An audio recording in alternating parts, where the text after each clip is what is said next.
পারেন। ধুধু মরু প্রান্তর, খাওয়ার কিছু নাই, পান করার কিছু নাই, কথা বলার মতো একটা মানুষ নাই। রৌদ্রের তাপ মরুভূমির বালুর উপরে এমন ভাবে পড়ে, সৌদি আরবের মরুভূমি যারা দেখেছেন, প্রচন্ড বালুর মধ্যে চাল রেখে দিলে চালগুলো মুড়ি হয়ে যায়। ওই প্রচন্ড মরুভূমির মধ্যে দাঁড়িয়ে বললেন, যদি আল্লাহর ইচ্ছা হয়, আমার আল্লাহ আমার জন্য যথেষ্ট। সুবহানাল্লাহ। ঠিকই আল্লাহ যথেষ্ট হয়েছেন।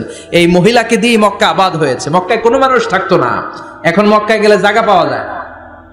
প্রতিদিন 3 লক্ষ 4 লক্ষ মসজিদুল হারাম একসাথে জামাত, জুমার নামাজের দিন 5 লক্ষ 7 লক্ষ 10 লক্ষ হয়ে যায়। এতগুলো মানুষ আগে ছিল না। সব হলো সাইয়্যিদাতুনা হাজারের ইমানের ফসল। সুবহানাল্লাহ। এই নারী এখানে থাকলেন আল্লাহর উপর ভরসা করে, ইমানের পরীক্ষা দিতে লাগলেন। একদিনের ব্যবধানে খাওয়ার পানির মশকের পানি শেষ। ইসমাইল আলাইহিস সালামের পায়ের ধাক্কায় জমজমের পানি এলো। জুরহুম নামক একটা গোত্র যাচ্ছিল, তারা এসে ওনার হাতে মুরিদ হলো। সুবহানাল্লাহ। তারা এসে বলল, আমাদেরকে শুধু জমজমের পানি খেতে দেন, আপনি যা বলবেন সব আমরা মেনে নিলাম। শুরু হলো মক্কার আবাদ। হাজার হাজার মানুষ বাড়তে শুরু করলো, মক্কা শহরের এক্সপানশন হলো। গোটা বিশ্ব থেকে লক্ষ লক্ষ মানুষ এখন মক্কার দিকে ছুটে চিল্লায় বলেন, ঠিক কি না? এজন্য আমার মায়েরা অনেক লম্বা জীবনী, তার একটা ঘটনাই বললাম। সাইয়্যিদাতুনা হাজার, ওনার জীবনী থেকে আমার মায়েদের বোনেদের জন্য শিক্ষা। তাওয়াক্কুল আলাল্লাহ। বাঁচি আর মরি, সুস্থ থাকি আর অসুস্থ থাকি, বিপদে থাকি আর যেই কোনো সমস্যায় থাকি না কেন, ভরসা করতে হবে একজনের উপর। তিনি কে? আল্লাহ। আল্লাহর উপর যে ভরসার মতো ভরসা করতে জানে, আমার আল্লাহই তার জন্য যথেষ্ট। ঠিক কি না? তাহলে হাজার থেকে আমার বোনদের জন্য শিক্ষা হচ্ছে, তাওয়াক্কুল করব আমরা কার উপরে? ভরসা রাখবো কার উপর? সবসময় আত-তাওয়াক্কুল আলাল্লাহ, আল্লাহর উপর ভরসা করতে হবে আমার মায়েরা, আমার বোনেরা। 2 নম্বরে বলেছি কার কথা? আসিয়া রাদিয়াল্লাহু তাআলা আনহা আলাইহাস সালাম, ফেরাউনের স্ত্রী। এই মহিলা অনেক দামি মহিলা, মুসা আলাইহিস সালামের পালক মা। সুবহানাল্লাহ পড়েন। নিজের সন্তান ছিল না, সাইয়েদনা মুসা আলাইহিস সালামকে মায়ের মতো লালন পালন করেছেন। গোপনে গোপনে মুসা আলাইহিস সালামের উপর ঈমান এনেছেন। গোপনে গোপনে রাত্রিবেলা তাহাজ্জুদ পড়ে চোখের পানি ছেড়ে চাইতেন কার কাছে? ফেরাউনের বউ আর ফেরাউনের ফিনান্স মিনিস্টার, অর্থমন্ত্রীর বউ, 2 জন লুকিয়ে কালিমা পড়ে মুসলমান। ফেরাউন কিছু জানে না। সুবহানাল্লাহ। কি আল্লাহর খেলা! ফেরাউন লক্ষ লক্ষ বনি ইসরাইলের ছোট্ট বাচ্চাকে জবাই করেছে একটা বাচ্চাকে ঠেকানোর জন্য। নাম কি? মুসা। আর ফেরাউনের ঘরে আল্লাহ মুসাকে বড় করলেন। কোন? সুবহানাল্লাহ। লুকিয়ে লুকিয়ে ঈমান আনলো। ফেরাউনের বউ আসিয়া, অর্থমন্ত্রীর বউ, 2 জন মিলে ফেরাউনের কাছে ঘটনা পৌঁছে গেল, খবর পৌঁছে গেল। ফেরাউন ডেকে পাঠালো। দুধের বাচ্চাকে নিয়ে ফেরাউনের অর্থমন্ত্রীর বউ হাজির। কুখ্যাত সন্ত্রাসী ফেরাউনের নিজের বউ আসিয়াও হাজির। ফেরাউন বলে, এক আল্লাহর উপর কুফরির ঘোষণা দে, আল্লাহকে বলে যা, আমার পায়ের সামনে সেজদা দে, আমি মাফ করে দেব। আসিয়ার এক কথা, জীবন যাবে কিন্তু ঈমান যাবে না।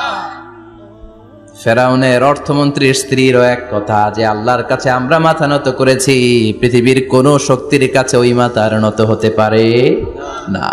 ফেরাউন বলল, তাই নাকি? দেখি তোদের ঈমানের পাওয়ার কত বড়। অর্ডার করলো, বিশাল বড় পাতিল নিয়ে আসো, কড়াই নিয়ে আসো, কড়াই ভর্তি তেল গরম করতে শুরু করো। টকবক টকবক করে কড়াইয়ের মধ্যে গরম তেল। ফেরাউন বলে, ও অর্থমন্ত্রীর স্ত্রী, তোমারে অনেক ভালো জানতাম, এখনই আমার পায়ের সামনে সেজদায় লুটিয়ে পড়ো, আল্লাহরে ছাড়ো, আমি তোরে ছেড়ে দেব। অর্থমন্ত্রীর বউ বলে, এত সোজা না। সুবহানাল্লাহ বলে। কি ঈমান?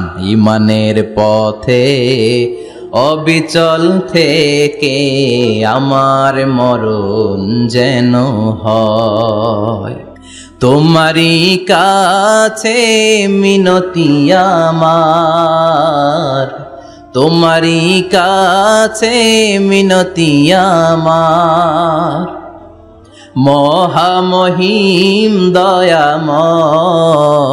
দয়াময়, ঈমানের পথে অবিচল থেকে আমার মরণ যেন হয়। পড়ে না আমিন? আবার পড়ে না আমিন? এক কথা, আল্লাহর সামনে মাথা নত করেছি, কারো সামনে করব না। ফেরাউন অর্ডার দিল, এই মহিলার দুধের বাচ্চাটারে টান দিয়ে আন। টকবক তেলের মধ্যে, কড়াইয়ের মধ্যে গরম তেলের মধ্যে ছেড়ে দে। মায়ের চোখের সামনে দুধের বাচ্চাকে গরম তেলের মধ্যে ছাড়ে। হিসাবটা কি সহজ নাকি? কথা বলেন। চিৎকার দিয়ে মা কেঁদে ওঠে, ছেড়ে দাও। ফেরাউনের নির্দয় অন্তরে দয়া হয় না। দুধের বাচ্চাটারে তেলের মধ্যে ছেড়ে দেওয়ার পরে মুহূর্তের মধ্যে ছেলেটা রোস্ট হয়ে যায়। কিন্তু ছেলেটা হাত উঁচু করে ডেকে বলে, মা ভয় পেও না, তোমরা দেখো টকবগে কড়াইয়ের ভেতরে তেল, আসলে মা এটা আগুন না, এটা জান্নাতের বাগান। ও মা, ফেরাউনের দিকে তাকাস না রে মা, আমার মতো দৌড় দিয়ে তেলের মধ্যে ঝাঁপ দে। আল্লাহু আকবার। ফেরাউনের অর্থমন্ত্রীর বউয়ের ঈমান দ্বিগুণ হয়ে যায়, 3 গুণ হয়ে যায়। সে বলে, ফেরাউন গোটা পৃথিবীটারে এক পাশে করতে পারবি, কিন্তু আমার মাথাটা তোর পায়ের সামনে নোয়াতে পারবি? ফেরাউনের অর্থমন্ত্রীর ওই স্ত্রীকে বাচ্চার পরে ওই তেলের মধ্যে ঢেলে দেওয়া হলো। ওই মহিলাটাও রোস্ট হয়ে যায়। বাকি রইল ফেরাউনের বউ আসিয়া। কি নাম? আসিয়া কিন্তু দৃশ্যটা দেখেছে, চাক্ষুষ মৃত্যু দেখেছে দুইজনের। ফেরাউন বলে, আসিয়া কত অন্তরঙ্গ সম্পর্ক আমাদের, আজীবন কত ভালোবাসা ছিল, কত খুনসুটি ছিল, কিন্তু আমার পায়ের মধ্যে সেজদা দিয়ে প্রমাণ কর তুই আমারে ভালোবাসিস। আসিয়ারও একই কথা, জীবন দিব কিন্তু ঈমান দিব না। ফেরাউন বলল, তোকেও আমি ছাড়বো না, তোকে আমি উলঙ্গ করব। হাজার হাজার মানুষের সামনে আসিয়ার কাপড় টেনে নেওয়া হলো, তক্তার মধ্যে শুইয়ে তক্তার মধ্যে হাতে পায়ে পেরেক মারা হলো। হাতের এই পাশ দিয়ে পেরেক ঢুকে ওই পাশ দিয়ে বেরোয়, তক্তার এ পাশ দিয়ে ঢুকে ও পাশ দিয়ে বেরোয়, ফিনকি দিয়ে রক্ত বের করে। আসিয়া সহ্য করতে না পেরে ডেকে বলে, আল্লাহ, ফেরাউন থেকে তুমি আমারে বাঁচাও। এই দোয়াটা সূরাতুত তাহরিমে আল্লাহ সরাসরি কোট করেছেন, রব্বিবনিলি ইনদাকা বাইতান ফিল জান্নাহ। ও আল্লাহ মালিক, তোমার পাশে জান্নাতে একটা ঘর বানায়া দিও। এরকম একটা সঙ্গীত আছে না নাই? এই সঙ্গীতটা সরাসরি সূরাতুত তাহরিম আসিয়ার দোয়া থেকে কোট করা হয়েছে। পড়েন সুবহানাল্লাহ। মালিক তুমি জান্নাতে, তোমার পাশে আমায় একটি ঘর বানিয়ে দিও,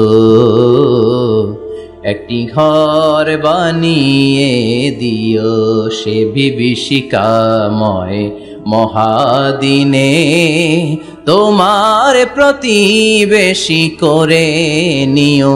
মালিক তুমি জান্নাতে, তোমার পাশে আমায় একটি ঘর বানিয়ে দিও, একটি ঘর বানিয়ে দিও। আল্লাহু আকবার। সেই 5000 বছর আগের দোয়া আজও আমরা তাফসীর মাহফিলে গান বানিয়ে বলি। 5000 বছর আগের কথা আজও আমরা কোরআনের আয়াত হিসেবে পড়ি। আল্লাহু আকবার। কি মাকবুল হয়েছেন মহিলাটা আল্লাহর দরবারে। আল্লাহরে বললেন, আল্লাহ, শুধু তোমার ইবাদতের কারণে আজকে আমার এমন দশা উলঙ্গ হওয়া লাগলো, আমার হাতে পায়ে পেরেক ঠোকা হলো। আল্লাহ, এখন গরম তেলের মধ্যে ছেড়ে দেয়া হবে, তুমি বাঁচাও। আল্লাহ বললেন, জিব্রাইল, আমার জান্নাতারে আসিয়ার চোখের সামনে তুলে ধর। আমার আসিয়া দুনিয়ার বুকে থেকে জান্নাত দেখে দেখে আমার মেহমান হয়ে আমার কাছে আসবে। আসিয়াকেও গরম তেলের মধ্যে ফেলে দেয়া হলো। দুনিয়ার বুকে থেকে জান্নাতের নমুনাটা দেখতে দেখতে সাইয়েদাতুনা আসিয়া আল্লাহর কাছে চলে গেলেন। পড়েন আল্লাহু আকবার। এজন্য ঈমানের পথে অবিচল থেকে আমার মরণ যেন হয়। পড়েন আমিন। তাহলে আসিয়ার জীবনী থেকে আমার মায়েদের জন্য শিক্ষা হলো, ঈমান ছাড়া যাবে না, বেঈমান হয়ে মরা যাবে না, মাজারে গিয়ে মুশরিকাদের কাতারে নাম তোলা যাবে। ওই মায়েরা ঈমান কেমন করে রক্ষা করবেন? ঈমান কত বড় দামি জিনিস। ঈমান একজন নারীর মর্যাদা আল্লাহর কাছে কত বাড়িয়ে তোলে। আসিয়ার জীবনে এই শিক্ষাটা আছে না নাই? কথা কম বোঝা যায়? বোঝা যায়? তাহলে প্রথমে জানলাম কার কথা? হাজারের কথা। হাজারার জীবনী থেকে শিক্ষা ছিল তাওয়াক্কুল করতে হবে একজনের উপর, তিনি কে? আল্লাহ। আসিয়ার জীবনী থেকে আমরা কি শিখলাম? ঈমান রক্ষা করতে হবে। জীবন যাবে, ঈমান যাবে, জীবন যাবে, ঈমান যাবে।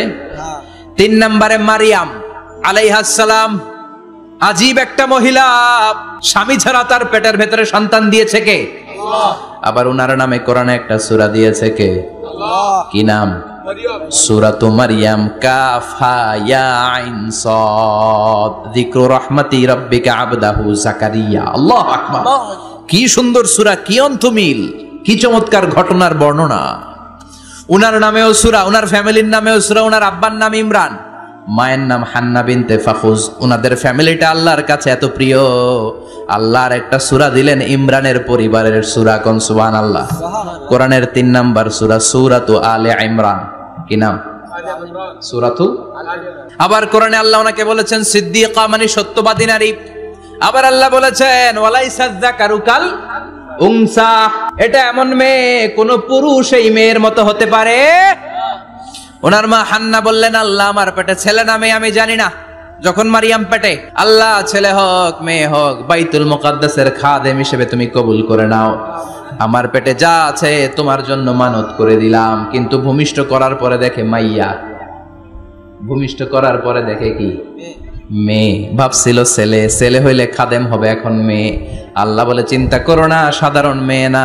ওয়ালাইসা যাকারু কাল উনসা, এটা এমন মেয়ে কোন ছেলেরাও এই মেয়ের মতো হতে পারে।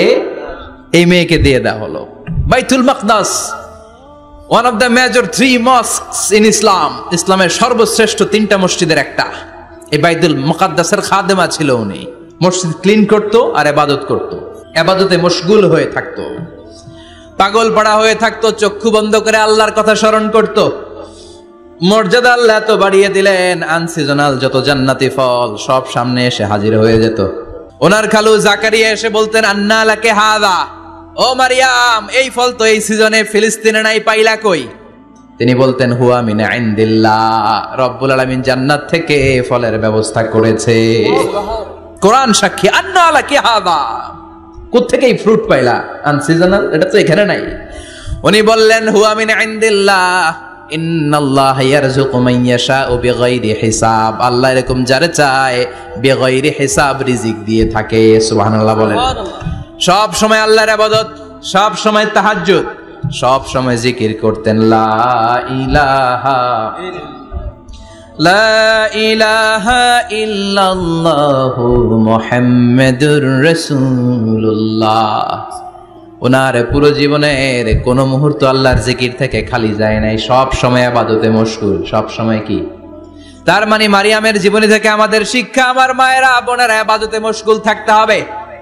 কিন্তু দুর্ভাগ্যজনক হলেও সত্যি, আমার বোনেরা জি বাংলা নিয়ে মশগুল থাকে।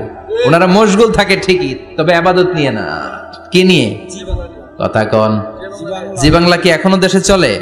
স্টার জলসা এগুলো চলে, কিরণমালা এই সিরিয়ালগুলো চলে। নতুন সিরিয়াল আসছে, নাম কত কয়েকটা, ওয়াজ মাহফিলে বলা লাগবে আমাদের। কি নাম, কি চলে এখন জানো না তুমি? সর্বনাশ, পাগলের মতো মহিলাগুলো বসে থাকে, রাতে দেখতে না পারলে সকালে কাজা কাফার আদায় করে। আছে না নাই? কাজা আদায় করে ফেলে সকালে। খবরদার, জি বাংলা, স্টার জলসা, হিন্দি মুভি নিয়ে মশগুল থাকা যাবে না আমার বোনেরা। আপনিই পারেন আপনার ফ্যামিলিটারে জান্নাতে ফ্যামিলি বানাতে, আপনিই পারেন পরিবারটারে শান্তিময় করতে। নারী ভালো তো পরিবার ভালো। এজন্য মারিয়াম আলাইহিস সালামের জীবনী থেকে আমার বোনদের জন্য শিক্ষা, ঘরের সব কাজ শেষে অবসর যে সময়টা পাবো ইবাদতে মশগুল হয়ে যাব, ঠিক কিনা? ইবাদতে মশগুল থাকার দরকার আছে না নাই? তাহলে মারিয়ামের মতো আপনাদের মর্যাদাও বাড়িয়ে দিবে কে? কয়জনের জীবনী গেল, আর বাকি কয়জন শুনবেন? কষ্ট হচ্ছে? এরপরে বিশ্বনবীর প্রথম বউ খাদিজা। কি সুন্দর নাম, খাদিজা বললে ভাল লাগে না? প্রথম নারী যিনি কালিমা পড়ে ইসলাম ধর্ম গ্রহণ করেছেন, আমাদের আম্মা জান। বিশ্বনবীর প্রথম বউ, 25 বছর বিশ্বনবীর সাথে সংসার করেছেন, 3 বছর বিশ্বনবীর সাথে জেল খেটেছেন, শিয়াবে আবি তালেবে। কেমন বউ? জামাইও জেলখানায়, বউ জেলখানায়। বিশ্বনবীর সবগুলো বাচ্চা সন্তান, ছেলে মেয়ে এই মহিলার গর্ভ থেকে এসেছে, একজন ছাড়া, ইব্রাহিম। ইব্রাহিম বিশ্বনবীর আরেক বউ মারিয়ার গর্ভে এসেছে, বাকি সব খাদিজার গর্ভে। যে আমরা ফাতেমা, বিশ্বনবীর কন্যার নাম কি? ফাতেমার মায়ের নাম কি? খাদিজা। সুবহানাল্লাহ। ফাতেমা, রুকাইয়া, উম্মে কুলসুম, জায়নাব, এই 4 জনের মাই খাদিজা। আবার আব্দুল্লাহ, কাসেম, এদের মায়ের নামও খাদিজা। বিশ্বনবীর সব সন্তান এসেছে খাদিজার পেট থেকে। বরকত বেশি না কম? বিশ্বনবী ভয় পেলে খাদিজার কাছে গেলে ভয় কেটে যেত।